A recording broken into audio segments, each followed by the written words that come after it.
결국에는 이분들 네 분에 대해서 우리가 감사를 표하거나, 자, 그럼 이제 그 당시에 서머너스 판호가 어떻게 나왔던가 하는 이야기를 중요하게 여기서 해보겠습니다. 서머너스라는 판호가 나오게 된 모든 그 시작은, 그 사건의 시작은 2019년 12월에 한국게임학회 성명서에서 시작됐습니다. 그때 한국게임학회 성명서에서 어떤 제목이었냐면 대한민국의 외교부는 존재하는가, 대단히 공격적인 성명서의 제목이었습니다. 학회 성명서에는 그때 어떤 내용이 들어가 있었냐면, 외교부는 문재인 정부 출범 이후 판호 문제에 대한 해결 노력을 한 바가 없다. 강경화 외교부 장관이 판호 문제에 대한 어떤 인식과 대안을 가졌는지 밝히기를 공개적으로 요구한다 라고 성명서에 쓰여 있습니다. 12월에 성명서가 나오기 전까지 한국게임학회에서는 4차례에 걸쳐서 이 입장을 밝히라는 공문을 외교부의 강경화 장관에게 보냈었습니다. 공문을 발송했습니다. 하지만 4개의 공문은 다 무시당했습니다. 그리고 학회를 통해서 학회에서 담당 부서하고 담당자를 알려달라는 요구조차도 거부당했었습니다.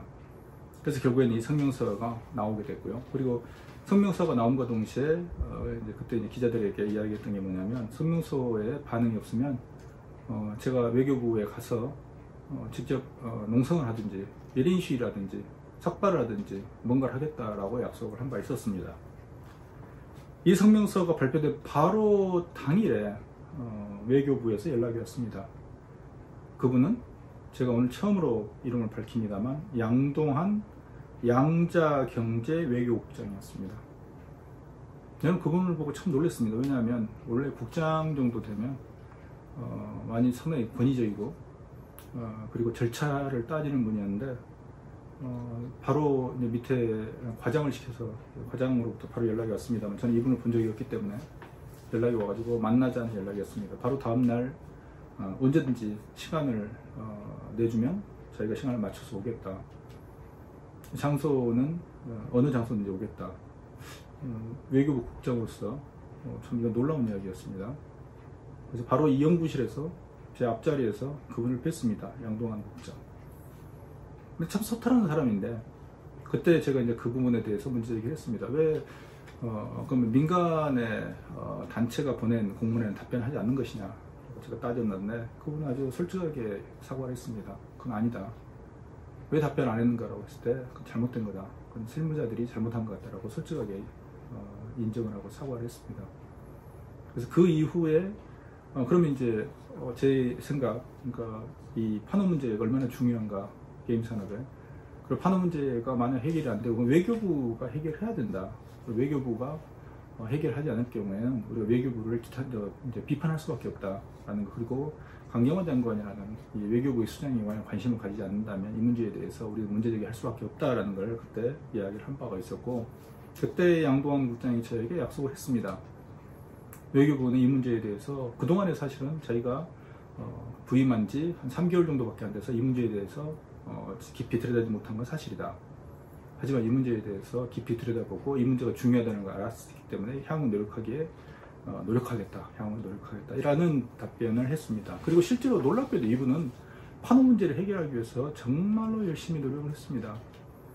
그리고 이 사안의 중요성을 강경화 장관에게 보고를 했고, 강경화 장관도 이 사안이 중요하다는 것을 드디어 인식하게 되었습니다. 이건 뭘 보면 알 수 있냐면, 지금 이제 2019년입니다만 2020년에 21대 국회가 처음 원 구성이 됐을 때 외교부의 어젠다 중에 가장 중요한 어젠다가 있습니다. 10가지 정도 어젠다가 있는데, 거기에 메인 어젠다, 아마 탑5에 들어가 있었을 겁니다.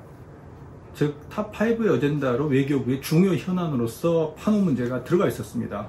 국회에서, 즉 외교위원회 보고에 들어가 있었다는 겁니다. 그건 외교부 역사상 판호를 주요한 업무로 보고한 적이 없었습니다.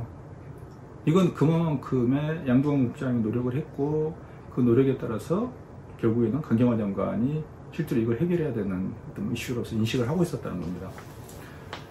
그래서 외교부에서는 양동한 국장과 강경화 장관이 이 문제에 대해서 본격적으로 고심을 하기 시작했고요. 또 하나가 문체부가 있습니다. 문체부는 지금은 이제 퇴임을 했습니다만 김영환 콘텐츠 정책국장이 있었습니다. 차관을 마지막으로 퇴임하신 분입니다만 이분이 또한 양동환 국장과 더불어서 문체부 내에서 파노 문제를 해결하기 위해서 정말 적극적으로 노력했던 분입니다. 그래서 외교부를 우리 끊임없이 이제 옆에서 같이 푸시하고 외교부를 설득하고 이런 노력을 했던 분입니다. 뿐만 아니고 그 당시 문체부에서 박양호 장관이 게임 산업에 정말 우호적인 분이었습니다. 그래서 이분이 박양호 장관이 파노 문제를 해결하기 위해서 적극적으로 강경화 장관에게 요청을 하고 그리고 실제로 거기에 대해서 좀 설득을 하는 이런 작업을 했습니다만 결국엔 이런 과정을 통해서 그런데 이제 김영환 국장이 저한테 재미있는 이야기를 했던 적이 있습니다. 그래서 그동안에 사실은 이제 외교부에 대해서 여러 차례 회의에서 파노 문제를 제기를 했는데 게임학회가 성명서가 나오니까 훨씬 더 이야기하기가 쉬워집니다 라는 이야기를 아주 재미있는 이야기를 한 적이 있었습니다. 근데 그걸 떠나서 이제 외교부하고 문체부가 양자가 특히 이제 외교부가 이제 중국 대사를 통해서 적극적으로 이제 파노 문제를 해결하기 위해서 움직이기 시작하니까 전혀 과거하고는 전혀 다르게 분위기가 흘러가기 시작했습니다. 2020년에 그 여름경에 저희가 컨텐츠 미래영어 포럼이 열린 적이 있습니다. 국회에서. 그때 제가 기자들에게 참석자하고 기자분들에게 의미 있는 질문을 제가 던진 적이 있었습니다. 자, 파노를 우리가 중국이 열어준다면, 만약에 열어준다면 중소개발사가 좋을까요? 대기업이 좋을까요? 라는 질문을 던진 적이 있었습니다. 근데 유감스럽게도 그 자리에 모인 분들은 그 질문이 무엇을 의미하는지를 알지 못하더라고요. 근데 사실은 그 당시에 이미 시진핑 주석의 방안이 추진이 되고 있었고 그 타이밍이 언젠가를 놓고 논의하고 있었고 다만 이제 코로나 때문에 계속 이제 지연되고 있었던 타이밍이었습니다. 하지만 언제까지나 이걸 지연시킬 수 없다는 문제의식을 가지고 결국에는 파노를 이제 줄 것인가 또 어떤 형태로 줄 것인가를 실제로 중국 정부가 고민하고 있다는 그 시그널을 느낄 수 있었던 감지했던 바로 상황이었습니다. 중소개발사가 좋을까요? 대기업이 좋을까라는 질문은 제가 한 질문은 아니었습니다. 그것은 외교부의 양동환 국장이 저에게 했던 질문이었습니다. 저는 거기에 대해서 나름 답변을 했죠. 답변을 하고 또 한 번의 답변을 제가 다른 분들은 어떻게 생각할 것인가를 제가 궁금했기 때문에 거기에 대해서 다른 분들에 대해서 한번 이야기를 의견을 여쭤봤었는데 유감스럽게도 아무도 거기에 대해서 답변을 하신 분은 없었습니다. 그래서 그대로 그냥 끝나버렸습니다만 거기에서 원래 파노는 2020년 12월에 나오는 게 아니었습니다. 2020년 7월 또는 8월경이라고 되게 이야기가 내부적으로 흘러나오고 있었습니다. 되게 8월까지는 파노가 나올 것이라는 어떤 긍정적인 시그널이 있는 것 같다는 이야기를 그 당시에 듣고 있었고요. 그리고 그게 이제 8월이 지나면서 10월경이 됐고요. 아마 10월경이 될 것이다. 근데 결국에는 또 2달 늦어져서 결국 12월에 서머노스에서 파노가 발급이 됐던 겁니다. 자, 그러면 우리가 이런 어떤 흐름을 쭉 프로세스를 보면 어떤 게 있냐면 가장 핵심적인 이슈가 뭐냐면 결국에는 외교부의 수장인 강경화 장관 그리고 담당 국장인 양동환 국장이 적극적으로 특히 양동환 국장이 정말 혼신의 힘을 다해서 움직인 결과 이런 성과가 있었다는 겁니다. 근데 왜 양동환 국장이 저에게 굳이 뭐 이름을 밝히고 이런 것에 대해서 원치 않습니다라고 이야기를 했냐면 그분이 했던 게 참 슬픈 이야기 그거였습니다. 그러니까 양자 경제외교국장이기 때문에 이 두 개의 나라, 예를 들면 중국과 한국 또는 한국과 일본 이런 어떤 두 개의 국가의 가장 국가 간의 중요한 현안을 다루는 어떤 국입니다. 그런데 중국에서 어떤 특별한 기업의 어떤 이슈를 해결하고 나면 그 기업과 경쟁하고 있는 다른 기업이 대단히 좀 불편해한다는 겁니다. 문제를 해결했기 때문에 아주 참 잘했다라고 칭찬하는 게 아니고 상대방이 결국엔 득을 보는 거 아닌가라는 그런 식의 이야기를 하는 걸 보고 대단히 상처를 많이 입었다라는 이야기를 저에게 했던 적이 있습니다. 그래서 저희들은 그렇게 이 성과를 가지고 뭔가를 자랑하거나 이런 거 아니고 그리고 대한민국의 공무원이라면 당연히 해야 되는 일 아닌가요? 저는 그 말에 참 감동했습니다. 대한민국 공무원 중에 이런 사람도 있구나라는. 그리고 지금도 사실은 이미 2020년 12월, 2021년 7월, 그러니까 2020년 12월에 성원호가 처음에 4년 만에 처음으로 나왔습니다만, 결국에는 이분들, 그러니까 양동환 국장, 강경화 장관, 김연환 국장, 박양호 장관 이 네 분에 대해서 우리가 감사를 표하거나 그리고 예를 들면 뭔가 우리가 정말 이 고마움을 표하거나 한 적이 없습니다. 그리고 이런 것들이 제가 오늘 말씀드리기 전까지는 외부에 노출된 적도 없습니다. 하지만 이건 좀 저는 문제가 있다고 생각을 합니다. 그래서 제가 이제 게임학회를 학회장을 물러나기 전에라도 또는 콘텐츠 미래영화 포럼에서라도 이분들을 한번 초청을 해서 감사를 표하는 그런 자리예요. 하다못해 감사편하라도 드리는 이런 자리를 좀 마련해야겠다고 생각을 하고 있습니다. 자, 이렇게 보면 이 서머노드는 서머노드 판호 발급 그리고 검사모 모바일 판호 발급은 결국은 정부하고 민간 즉 한국게임학회와 콘텐츠 미래영화 프로의 노력이 대단히 중요했다라고 우리는 이야기할 수 있습니다. 그래서 무려 이 콘텐츠 미래영화 프로과 게임학회는 2019년에서부터 2020년에 걸쳐서 무려 3차례가 넘는 포럼을 국회에서 하면서 지속적으로 판호에 대한 관심을 촉구했던 바 있고, 끊임없이 국회 또는 정부를 저희가 끌어들여서 정부를 초청해서 이 문제가 얼마만큼 중요한 이슈인가 하는 것들을 설득을 한 바 있었습니다. 이런 노력이 없으면 바로 판호 발급은 안 됐던 겁니다. 자, 그럼 IPEF도 마찬가지입니다. 이게 국가 간 외교 관계는 그렇습니다. IPEF도 그렇습니다. 중국은 급합니다. 중국은 급하기 때문에 춘추 전국 시대를 거친 중국이기 때문에 중국 같은 나라는 명분보다는 실리를 중시합니다. 물론 중국은 대단히 자존심이 강한 나라입니다만 그럼에도 불구하고 상대가 협상을 할 수 있는 역량을 가지고 있지 못할 때는 절대로 양보하지 않습니다.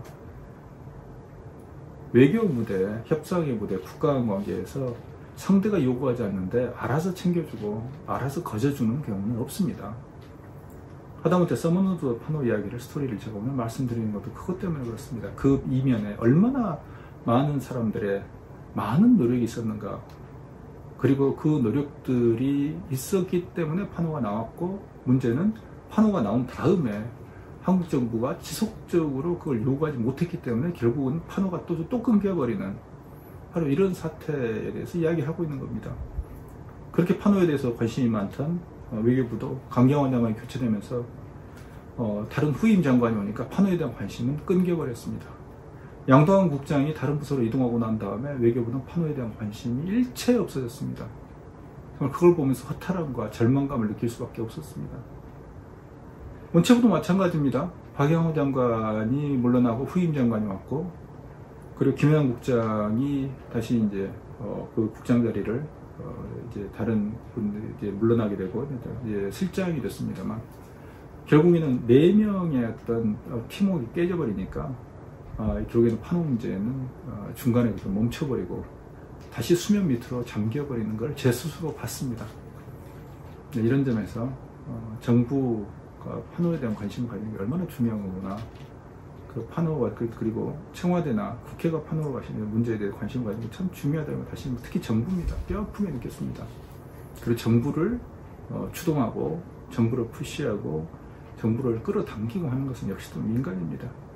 그런 점에서 게임사하고 게임산업협회가 저렇게 나무일처럼 수수방관하는 것은, 사실 게임학회나 콘텐츠 미래영화 프로는 이게 판호하고 직접적 관계가 없습니다. 다만 이게 객관적이고 공적인 조직이기 때문에 판호 문제가 중요하다는 것을 인식하고 있기 때문에 판호 문제에 대해서 적극적으로 매달리고 이걸 정부에 요구하는 것이지, 이 자체가 우리가 영리적 목적을 위해서 생각한다면, 영리적 목적을 생각한다면 아무런 이득이 없습니다.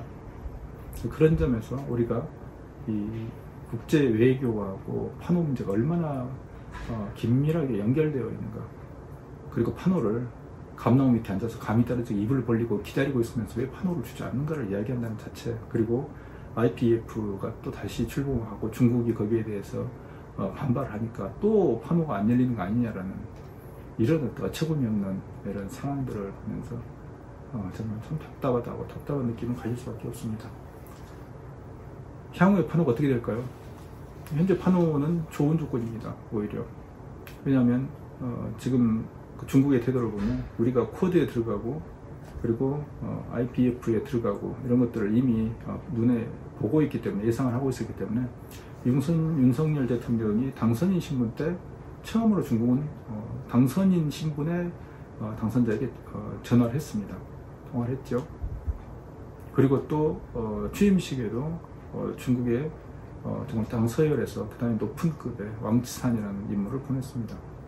이걸 보면 중국은 한국이 미국의 견인되는 걸 막기 위해서 필사의 노력을 하고 있다고 보입니다. 여기에 이런 어떤 과정을 생각하면, 이런 어떤 외적 환경을 생각하면 파노라든지 한한령은 정말 작은, 정말 마이너한 작은 이슈에 불과합니다. 문제는 한국에 관심이 없다는 게 문제인 겁니다. 그런 점에서 이런 작은 마이너한 이슈를 중국은 언제든지 줄 수 있습니다. 그런 점에서 우리가 어떻게 요구할 것인가, 그리고 향후 얼마나 적극적으로 요구할 것인가가 가장 중요한 이슈가 될 것입니다. 뿐만 아니고 정부를 어떻게 민간이 끌어당길 것인가 하는 것들이 가장 중요한 이슈가 될 것입니다. 네, 오늘 이야기는 여기서 마치겠습니다. 감사합니다.